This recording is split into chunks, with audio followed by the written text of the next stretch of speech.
Tento systém, ináč, ktorý tu máme v tomto Airbnb, je celkom halus, pretože viete cez aplikáciu otvárať a zatvárať dvere. Takže tu môžem dať, že lock.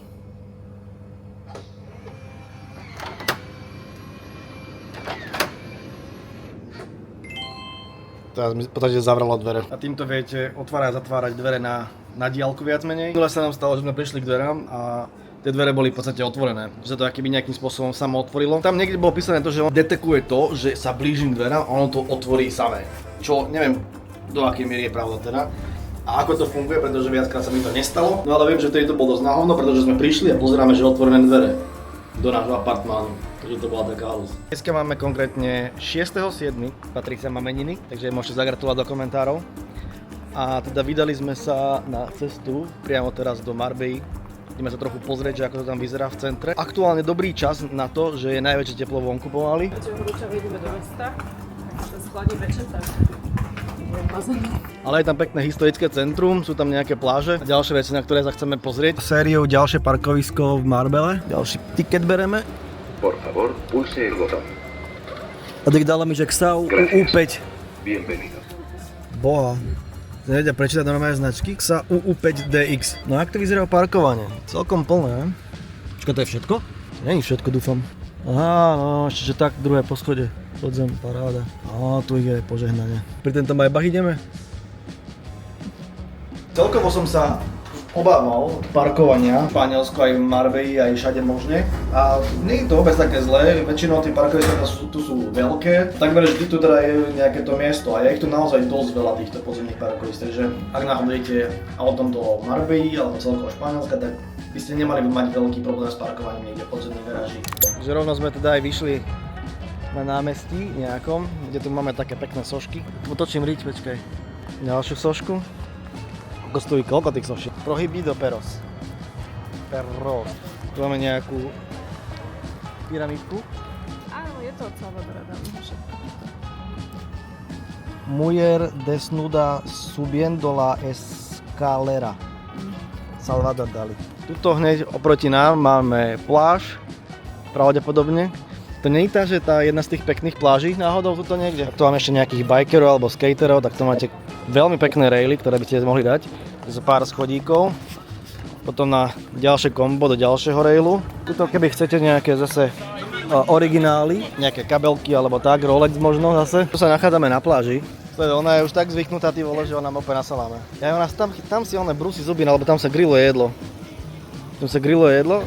No skús to. Skús zobrať z toho grillu, jak tam je oheň. Pre mňa taká absolútne novinka do Španielsku vidieť, že taká je plná pláž proste.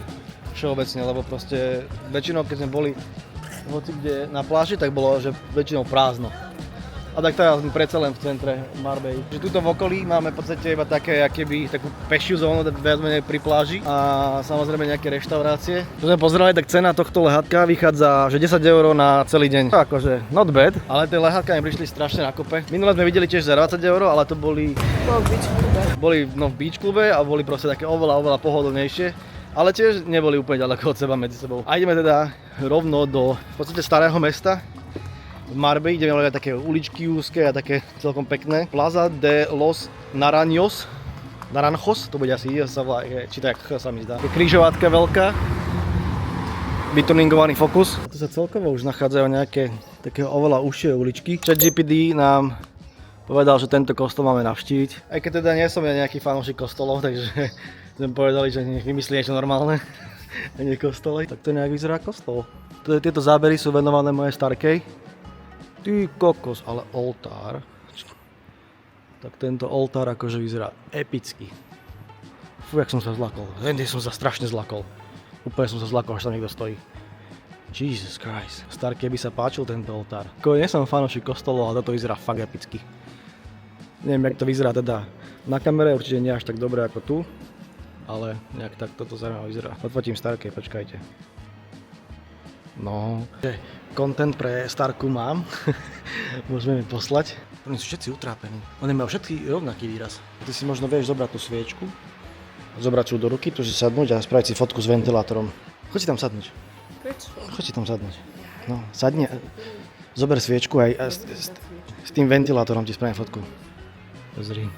Myslíte, že to je reálne zlato? Pozlátené? Ako to môže mať hodnotu? Ja si vezmi, že všade pýtajú peniaze za to, aby si zapalil sviečku. No akože asi fajn. Myslím si, že taký asi ekologickejší spôsob ako dávať iba sviečky. Je to. Zlákla si sa jej? Ja som tadiaľ to išiel a úplne som sa jej zlakol. Že takto som ju nevidel, ja som išiel iba proste rovno tadiaľ a úplne som cítil, jak sa na mňa pozerá. To je fajne. Ak by niekoho zaujímalo, tak takto sa volá ten kostol. Ja som všeobecne vám chcel akože aj hovoriť presne, že čo sa tu nachádza, ako sa to volá, bla bla, ale myslím si, že asi vám to skôr budem ukazovať, lebo tie názvy, keby ich prečítam, tak určite nikto nevie. A teraz konkrétne prichádzame na Plaza de Los Naranjos, že nás tu privítala nejaká reštauračička, kam pôjdeme podľa mňa sa napiť a nájsť, lebo som smedný jak ťava. Všeobecne magnetky, ale také nič moc. Ale teraz sú celkom fajn. Toto sa mi ľúbi. Takže nachádzame sa teraz viac v centre tohto námestia.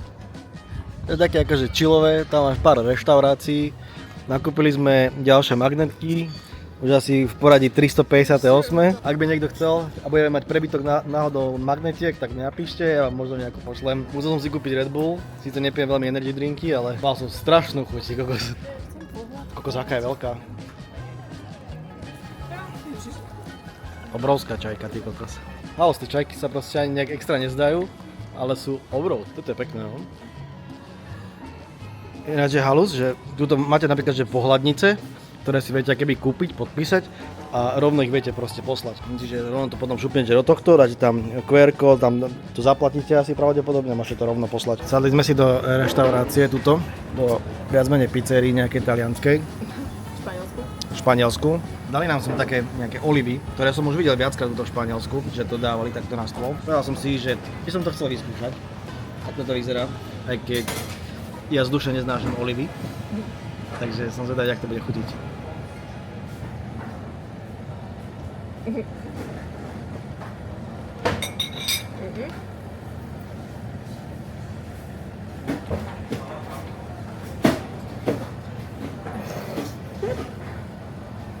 Nové veci. Ty sa ulomilo zo zubov. To bolo také tvrdé, či čo? Tam je kôstka. No, celkom dobre som ich chytal. Ja som to tak chcel rozkúsať iba trošku, ale som to zakusol. Že na Slovensku prvá zastávka... Zubár. Parádička. To som potreboval. Podstatné je to, že tento kúsok toho zubu nebol môj reálny zub. Ja to tam som mal dorobené. Čo ma na to najviac sere je to, že to je ostré. A aby sme sa vrátili naspäť týmto suprovým olivám, som nevedel, že olivy majú kôstky, alebo čo to bolo, lebo tam je niečo... Majú kôstky? No tak na kôstke som si... Vidno, že nemám rád olivy a že som ich nejedol, ani nepamätám. Ale chuťovo extrémne slané, ja to neznášam. A myslím si, že moje chuťové bunky sa nezmenili ani po dlhšej dobe. Ale to máš ten zub, nie?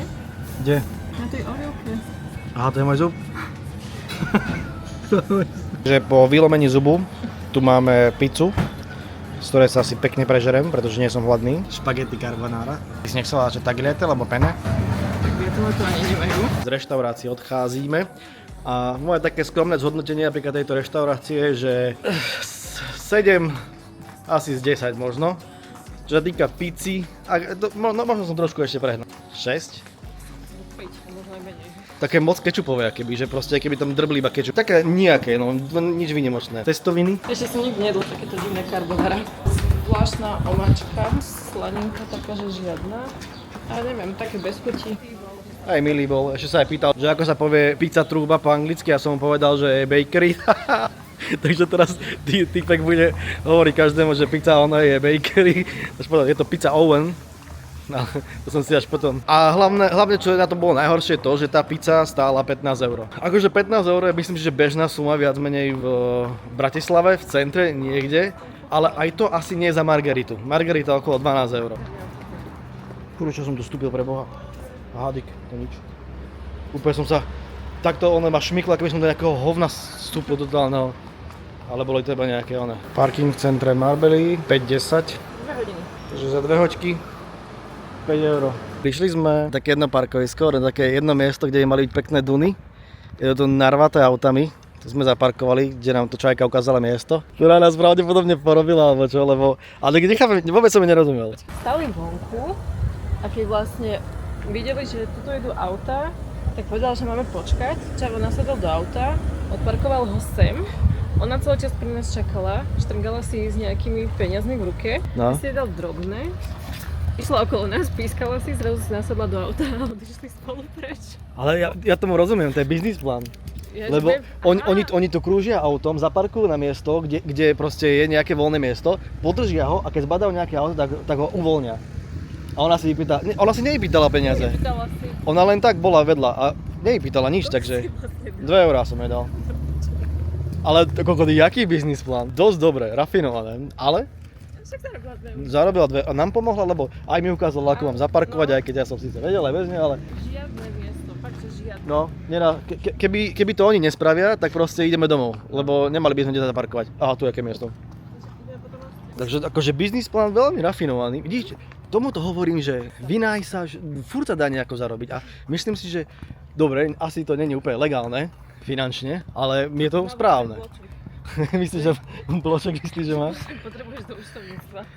Ale akože, čo ja viem, to je to, že vidíš, človek keď chce zarobiť, tak zarobí. A toto, ja si myslím, že to bol naozaj veľmi legálny, viac menej spôsob, pretože ona iba pomohla. No dobre, ja som spokojný. Jak iba tak pomaličky išla, štrngala tými peňažkami. Potom, jak dostala peniaze, tak išla do auta a utekali preč. Kde sa aktuálne nachádzame? Nachádzame sa asi 10 minút možno za Marbellou, smerom už Malaga. A je tu taký v podstate také chodničky, kde by mali byť akéby, že duny, akési odporúčanie, že je fajn sa sem ísť pozrieť. Tak sme sa sem prišli pozrieť, že ako to vyzerá. Je to nejaká aj verejná pláž viac menej. Môžete vidieť pred nami zase more všade, stranu a pozrieť sa na výhľad tam, jak to vyzerá. Takto to vyzerá do kolečka. Keď sa takto posúvame trošku viac dopredu, tak pred nami môžete vidieť verejnú pláž a akože dosť ľudí. Čakal som, že to nebude až také plné, ale je tam celkom dosť veľa ľudí. No takto keď sa pozrieme, tak tu sú takto ešte chodníčky ďalšie, kde môžete ísť potom tuto a potom ďalej a tam sa to ďalej nejak mení a tam môžete ísť. A zároveň tu máte teda pláž. Strašne by ma zaujímalo, čo tých ľudí akože núti ísť sem až. Čo aj tá pláž nevyzerá byť nejak, akože je dosť možné teda, že tam nie sú aspoň kamene alebo také niečo, lebo na veľa viacerých plážach boli proste taký kamenitý piesok viac menej a vždycky vo vode boli oveľa väčšie kamene, takže jedine to by bola možnosť, že prečo sem ľudia chodia. Strašne veľa rôznych verejných pláží, ktoré sme videli, tak proste boli doslova prázdne a nikto nikde. A tu, čo máš proste niekoľko kilometrov za Marbellou, tak je tu doslova nasraté ľudí. Ale výhľad na more je akože parádny. Zajko. Čo robí Zajo? Neviem. Ani ťa nevidno, ty kokos tam. Čo viac si prijať ako v bielých topánkach ísť po piesku. I'm very satisfied.